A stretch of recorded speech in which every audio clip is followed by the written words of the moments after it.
आज की इस वीडियो में हम लोग हल करेंगे एनसीईआरटी वर्ग 8 का गणित। जैसे कि आप यहाँ पे देख रहे हैं, ये एनसीईआरटी वर्ग 8 का गणित है और इसका जो हमने अध्याय 2 का जो प्रश्नावली 2.1 है उसको हल कर लिए हैं और इस वीडियो में हम लोग देखेंगे प्रश्नावली 2.2।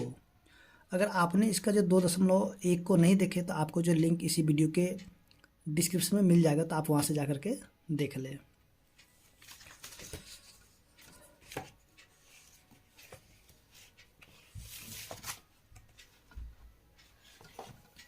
देखिए, जैसे कि आप यहाँ पे देख रहे हैं प्रश्नावली 2.2 में ये जो प्रश्न दिया गया है 1 से लेकर के 16 तक, और ये सभी के सभी जो है वर्ड प्रॉब्लम है। ठीक है, तो देखिए इस प्रकार के प्रश्न को बनाने से पहले आपको क्या करना है कि ये जो प्रश्न दिए गए हैं प्रश्न संख्या 1, ठीक है, यानी कि जितने भी प्रश्न हैं उन सभी को क्या करना होगा, अच्छे तरीके से आप इसको पढ़ करके समझ ले। देखिए जैसे कि यहाँ पे दिया हुआ है प्रश्न संख्या 1 में, अगर आपको किसी संख्या से, ठीक है, अगर आपको किसी संख्या से 1/2 घटाने और परिणाम को 1/2 से गुना करने पर 1/8 प्राप्त होता है तो वह संख्या क्या है। ठीक है, सबसे पहले हम लोग को यहाँ पे क्या करना है कि देखिए कोई संख्या हमें यहाँ पे दिया हुआ नहीं है, लेकिन कहता है कि किसी संख्या से, ठीक है, किसी संख्या से 1/2 घटाने पर। तो आइए हम लोग यहाँ पे इसको क्या करते हैं। देखिए जो संख्या हमें नहीं दिया गया है, ठीक है, जो संख्या हमें नहीं दिया गया है तो उस संख्या को हम लोग क्या करेंगे, मान लेते हैं। ठीक है, क्या करेंगे, मान लेते हैं, क्योंकि हमें संख्या नहीं दिया हुआ है तो हम यहाँ पे मानेंगे। माना कि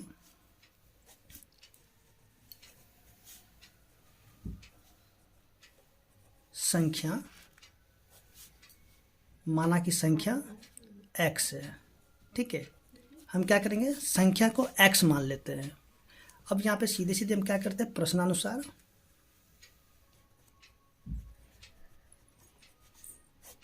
देखिए फिर से एक बार देखिए यहाँ पे जो दिया गया है, अगर आपको किसी संख्या से, आइए हमने क्या किया, सबसे पहले संख्या को x मान लिए। ठीक है, देखिए इस संख्या को x मान लिए, तो इसी संख्या में से क्या बोलता है 1/2 घटाने पर, तो इसमें से हम क्या करें 1/2 को घटा लेंगे। ठीक है, और परिणाम को 1/2 से गुना करने पर, यानी कि ये जो परिणाम है इसको हम क्या करेंगे 1/2 से गुना कर देंगे, यानी 1/2 से गुना भी कर दिए तो हमें कहता है कि 1/8 प्राप्त हो जाता है। तो देखिए यहाँ पे बराबर हम क्या लिखेंगे, 1/8 लिखेंगे। ठीक है, 1/8। देखिए सबसे पहले आपको क्या करना है कि यहाँ पे जो है ये समीकरण है, तो ये जो कथन दिए गए तो कथन को जो है आपको क्या करना होगा कि समीकरण का रूप दे देना होगा। ठीक है, जैसे कि देखिए यहाँ पे ये जो है कथन जो दिया गया था तो ये समीकरण के रूप में आ गया है। अब इसको क्या करना है, आपको हल कर लेना होगा। तो चलिए इसको अब क्या करते हैं, हल कर लेते हैं। देखिए यहाँ पे जो 1/2 है यानी कि यहाँ पे गुना में है, तो ये जो 2 है उस तरफ जाकर क्या हो जाएगा, यानी कि ये जो 2 सीधे सीधे ऊपर चला जाएगा। ठीक है, ये 2 क्या हो जाएगा, ऊपर चला जाएगा। तो यहाँ पे हम लिखेंगे x माइनस में 1/2 बराबर, ये जो 2 क्या हो जाएगा, ऊपर चला जाएगा। चलिए इसको हम 2 ऊपर लिख लेते हैं, बटा में 8 लिख लेते हैं।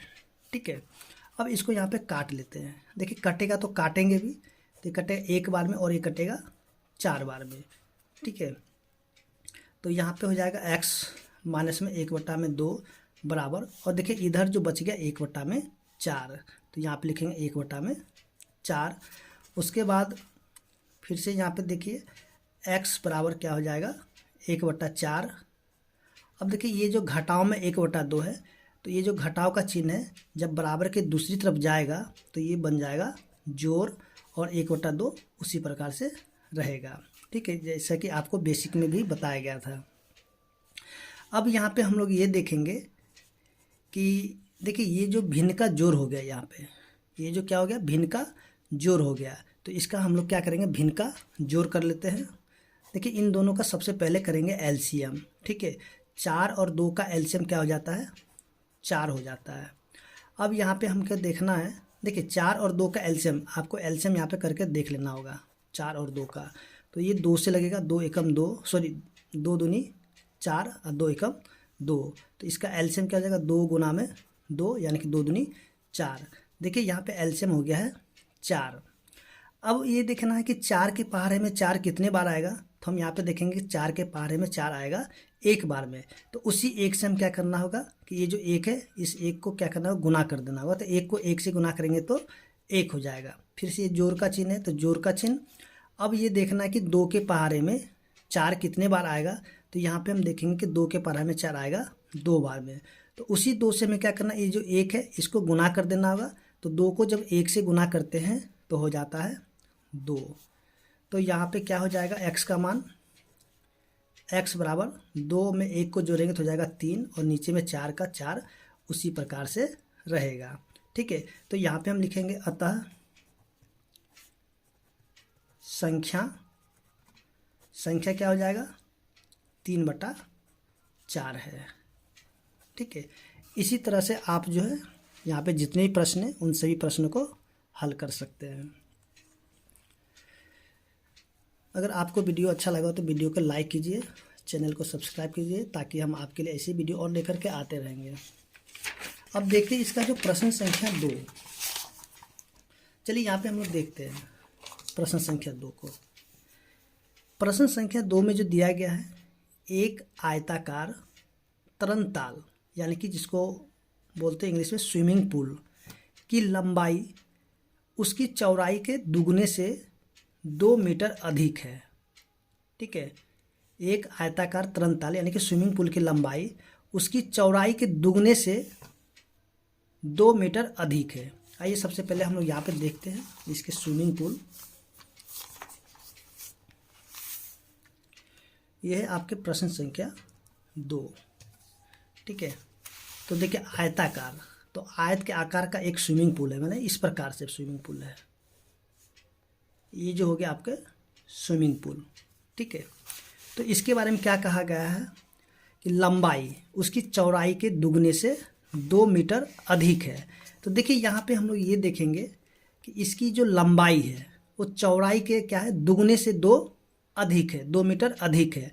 तो यहाँ पे हमें इसकी चौड़ाई नहीं दिया गया है। तो अगर मान लेते इसकी चौड़ाई, ये वाली इसकी चौड़ाई है, ठीक है, ये वाली, तो इसको अगर हम लोग x मान लेते हैं तो इसकी लंबाई क्या हो जाएगा, देखिए लंबाई कहता है दुगने से, चौड़ाई के दुगने, तो चौड़ाई अगर x है तो लंबाई क्या हो जाएगा 2x हो जाएगा और दुगने से 2 मीटर यानी कि प्लस में 2 मीटर अधिक हो जाएगा। ठीक है, ये हो गया आपकी चौड़ाई।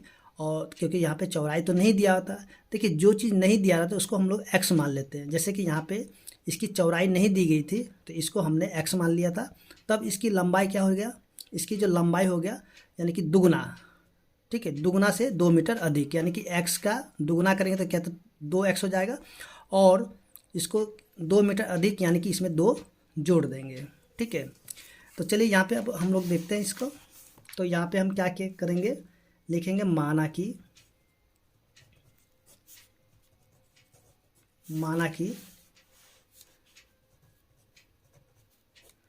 तरनताल की चौड़ाई। ठीक है, माना कि तरनताल की चौड़ाई x मीटर है। ठीक है, x मीटर है और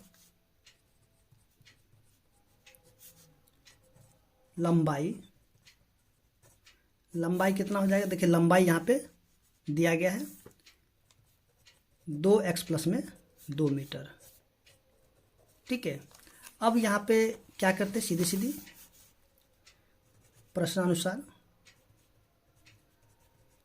अब देखिए आगे क्या दिया गया है, आगे जो हम लोग देखेंगे, देखिए आगे जो दिया गया है, यदि इसका परिमाप, ठीक है, यदि इसका परिमाप 154 मीटर है तो इसकी लंबाई और चौड़ाई ज्ञात कीजिए। तो देखिए इसकी जो परिमाप दिया हुआ है,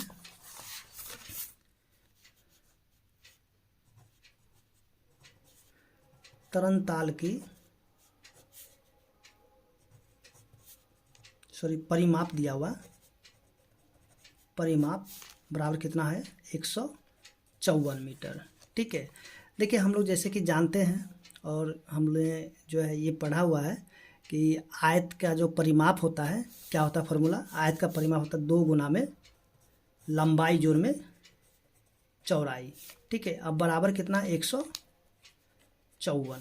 ठीक है, तो यहाँ पे लिखते हैं 2 गुना में लंबाई, देखिए लंबाई कितना है, सॉरी लंबाई यहाँ पे दिया हुआ है, चलिए लंबाई दिया हुआ आपका 2x प्लस में 2, और इसका चौड़ाई कितना है, चौड़ाई देखिए यहाँ पे x है, तो लिखेंगे इसको x।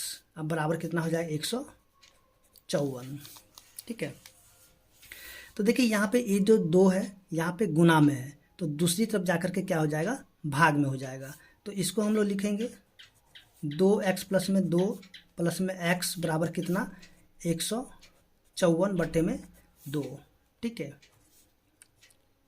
अब देखिए इसको काटेंगे तो 7 दूनी 14, 7 दूनी 14 यानी कि 77 हो जाएगा। तो फिर से यहाँ पे देखिए 2x और यहाँ पे x, तो ये हो जाएंगे 3x प्लस में 2 बराबर 77। उसके बाद यहाँ से 3x बराबर 77, और देखिए जोड़ का चिन्ह है तो दूसरी तरफ जाकर के क्या हो जाएगा, घटाव का चिन्ह हो जाएगा, और यहाँ पे माइनस में 2 हो गया, ठीक है। तो यहाँ पे लिखेंगे 3x बराबर 77 में से 2 गया तो 75। उसके बाद हमें यहाँ पे x का मान निकालना है, तो x बराबर क्या हो जाएगा 75, और बटे में क्या हो जाएगा 3, काटेंगे तो हो जाएगा 25, यानी x बराबर क्या हो जाएगा 25। तो यहाँ पे हम लोग लिख सकते हैं अतः तरणताल की चौड़ाई, देखिए चौड़ाई को हमने क्या किया था, यहाँ पे x माना था यहाँ पे, ठीक है। तो देखिए x का मान कितना निकल गया 25, तो यहाँ पे लिखेंगे तरणताल की चौड़ाई 25 मीटर, और तरणताल की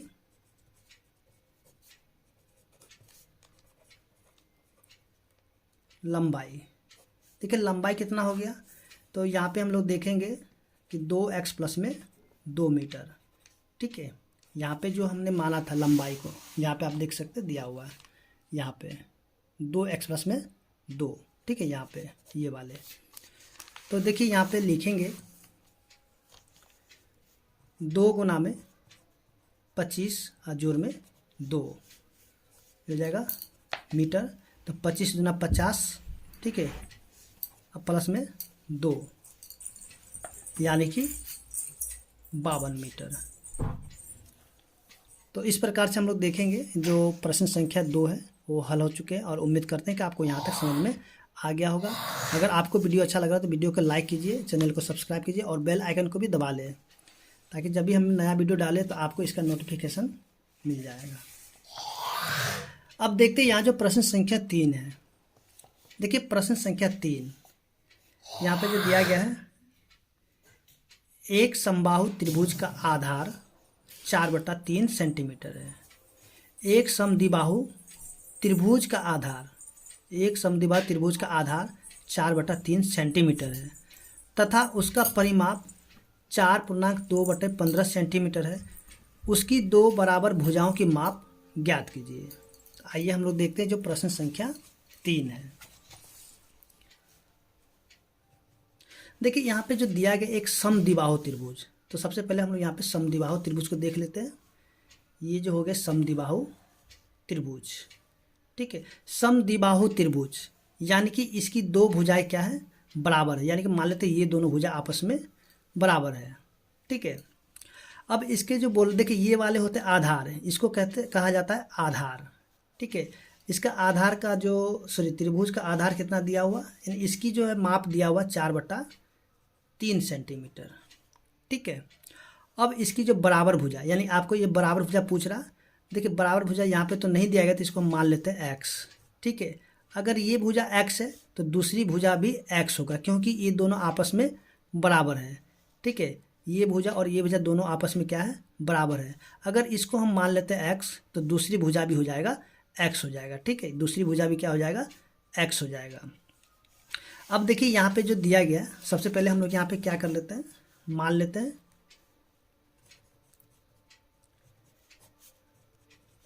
माना कि समद्विबाहु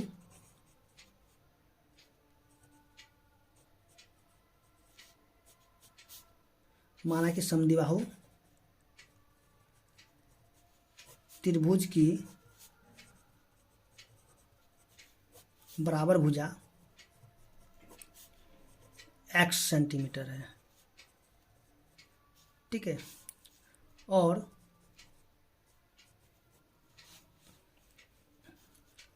आधार, देखिए आधार दिया हुआ 4/3 सेंटीमीटर, ठीक है। अब यहाँ पे हम लोग क्या कर लेते हैं, इसका जो है प्रश्नानुसार सीधे सीधे कर लेते हैं। प्रश्नानुसार, ठीक है। देखिए यहाँ पे जो है ना, इसका परिमाप दिया हुआ है। चलिए यहाँ पे परिमाप जो दिया हुआ इसको हम यहाँ पे लिख लेते हैं, ठीक है। परिमाप कितना दिया हुआ, तो इसका जो परिमाप दिया हुआ 4.2/15 सेंटीमीटर, यानी कि 4.2/15 सेंटीमीटर। देखिए इसका परिमाप क्या होता है, तो हम यहाँ पे कह सकते हैं सभी भुजाओं का योग।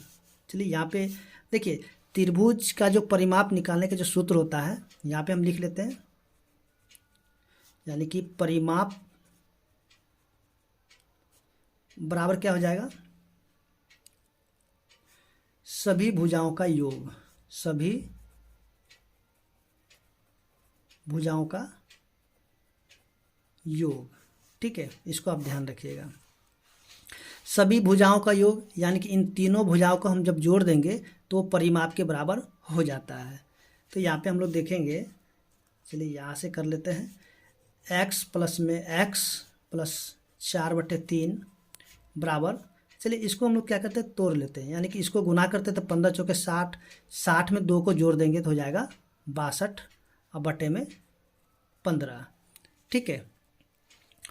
अब देखिए यहाँ पे जो ध्यान देंगे कि यहाँ पे x है और यहाँ भी x है, ठीक है। यहाँ पे x है और यहाँ भी x है, तो इन दोनों को जब जोड़ देंगे तो ये हो जाएगा 2x, फिर से बराबर 62/15। अब देखिए ये जो जोड़ का चिन्ह है, जोड़ 4/3, तो ये जो दूसरी तरफ जाएगा तो घटाव में हो जाएगा 4/3 हो जाएगा, ठीक है। फिर से यहाँ पे क्या करना होगा, 2x बराबर, देखिए इन दोनों का एलसीएम ले लेते हैं, एलसीएम लेंगे तो यहाँ पे हो जाएगा 15 और 3 का जब एलसीएम लीजिएगा तो हो जाएगा 15, ठीक है। यहाँ पे लेकर के देख लेते हैं, देखिए ये 3 से लगेगा, 3 × 5 = 15, 3 × 3, अब यहाँ पे देखिए 3 × 5, 3 × 5 = 15, यानी कि एलसीएम कितना हो गया, 15 हो गया, ठीक है। यहाँ पे जो दिया गया भिन्न का घटाव, ठीक है, भिन्न का घटाव दिया तो भिन्न का घटाव कर लेते हैं। 15 के पहाड़े में 15 आएगा एक बार में, तो एक को हम क्या करें, इस 62 से गुना करेंगे तो 62 का 62 हो जाएगा। फिर से यहाँ पे घटाव का चिन्ह होगा, 3 के पहाड़े में 15 आएगा 5 बार में, 5 को क्या करेंगे 4 से कर देंगे गुना, तो 5 चौके 20 हो जाएगा। उसके बाद हम लोग यहाँ पे देखेंगे कि ये जो 2x है तो उसी प्रकार से रह जाएंगे बराबर, और इसमें से इसको घटा देंगे तो हो जाएगा 42/15, ठीक है। उसके बाद देखिए यहाँ पे जो 2x है, यानी कि इसके बीच में गुना का चिन्ह छुपा हुआ था, तो ये जो 2 है इधर आके हो जाएगा भाग में, ठीक है। इसके बीच में गुना का चिन्ह होता है, तब ये जब गुना का चिन्ह यहाँ पे तो दूसरी तरफ जाके क्या हो जाएगा, भाग में चला जाएगा, यानी कि हम यहाँ पे लिख सकते हैं x बराबर में 42/15। अब देखिए इसको हम इसके नीचे लिख सकते हैं, गुना में 1/2 लिख लेते हैं, ठीक है। ये जो है इसके नीचे आ जाएगा, या फिर हम इसको ऐसे भी लिख सकते हैं 1/2। तो देखिए यहाँ पे क्या करते हैं, इसको काटेंगे, 2 से कटेगा 21 बार में, और ये दोनों भी कट जाएगा 3 के पार से, 3 × 7 = 21, 3 × 5 = 15, यानी कि x बराबर क्या हो जाएगा 7/5 हो जाएगा, ठीक है। तो हम यहाँ पे लिख सकते हैं अतः समद्विबाहु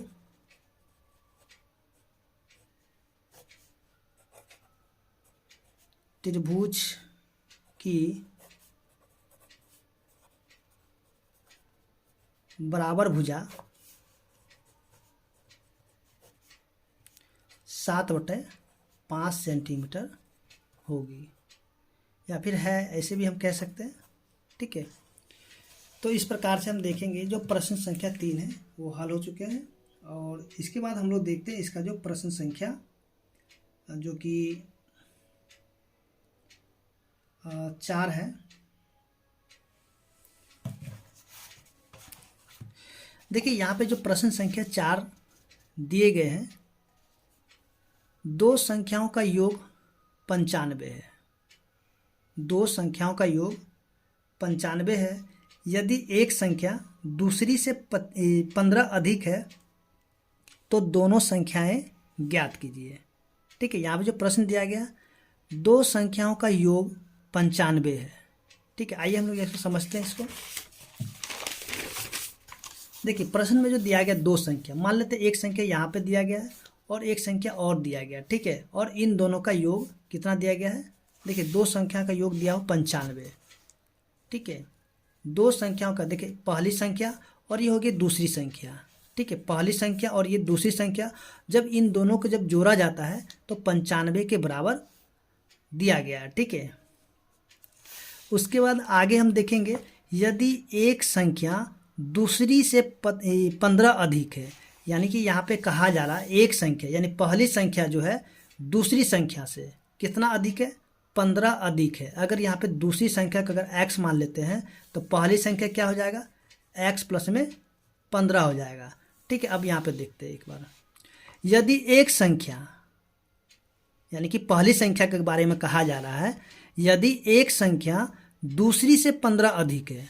देखिए ये जो संख्या है दूसरी संख्या है, मान लीजिए ये संख्या नहीं दिया गया है तो इसको हम क्या करते हैं, मान लेते हैं x। तो दूसरी पहली संख्या क्या हो जाएगा? इससे 15 अधिक है, यानी कि x से 15 अधिक है। ठीक है, अब हमें क्या करना होगा, इसका जो इसको हल कर लेंगे, इसका आंसर आ जाएगा। यानी कि सबसे पहले हमें क्या करना होगा, प्रश्न को अच्छी तरीके से पढ़ करके और इसका जो समीकरण रूप दे देना है। ठीक है, कथन जो दिया गया उसको समीकरण के रूप में लिख लेना है और इसको हल कर देना है। तो यहाँ पे हम लोग लिखेंगे, प्रश्न संख्या 4 है। सबसे पहले इसका भाषा लिख लेते हैं। देखिए यहाँ पे आपसे कहा जाता है यदि एक संख्या दूसरी से 15 अधिक है। ठीक है, तो यहाँ पे दूसरी संख्या को हम मानेंगे, माना कि दूसरी संख्या x है और पहली संख्या यानी पहली संख्या के बारे में कहा जा रहा है कि दूसरी से 15 अधिक है। तो ये क्या हो जाएगा, दूसरी से यानी कि दूसरी संख्या x है और इससे कितना कह रहा, 15 अधिक है। ठीक है, यानी कि x प्लस में 15 हो जाएगा। तो यहाँ पे हम कह सकते हैं प्रश्नानुसार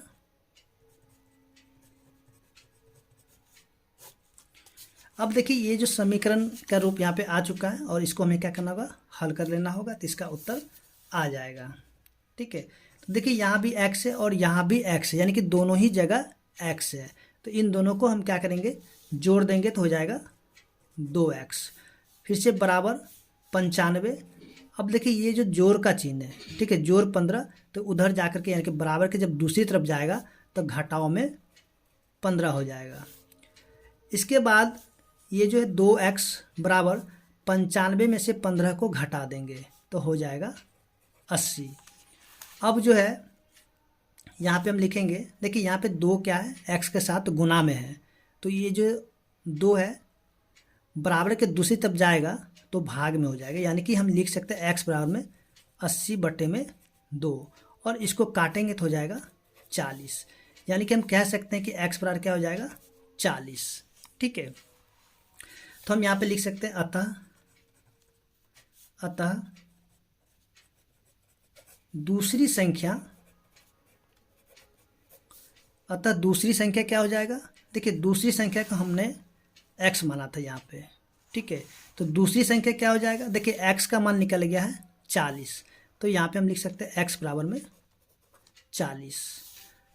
और पहली संख्या, देखिए पहली संख्या क्या है, तो कहता है x प्लस में 15, यानी कि यहाँ पे जो दिया गया x प्लस में 15, x का मान हमारा निकला है 40, तो यहाँ पे 40 और प्लस में 15 और इनको जब जोड़ेंगे तो हो जाएगा 55। अब देखिए यहाँ पे एक तो निकल गया 40, ठीक है, सॉरी यहाँ पे दूसरी संख्या निकल गया 40, तो पहली संख्या निकल गया है 55। अब देखिए इन दोनों को जब आप जोड़िएगा तो 95 के बराबर हो जाएगा। ठीक है, 40 और 55 को जब जोड़ेंगे तो 95 के बराबर हो जाएगा। तो इस प्रकार से जो हमारा प्रश्न संख्या 4 है हल हो चुका है। उम्मीद करते हैं कि आपको समझ में आ गया होगा।